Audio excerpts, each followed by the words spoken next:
So just wanted to do a quick review of the Hoover HL4, which I bought today because I found my G-Tech Air Ram, the K9 for pet one, didn't seem like it was doing very good, so I thought I'd buy this model instead.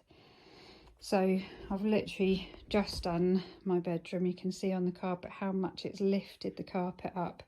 It's not a massive space.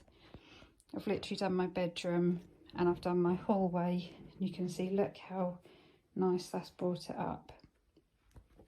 I only hoovered on Saturday, and this is what it's picked up.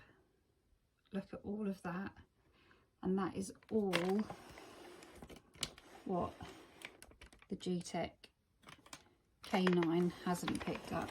Now, I do have 4 cats and a dog, but they don't spend all their time upstairs, so wow, £139 I paid for that. For me, that's unbelievable, a massive good value for money. And that's the Hoover HL4. I was really sceptical because of the price, but wow, I'm really impressed.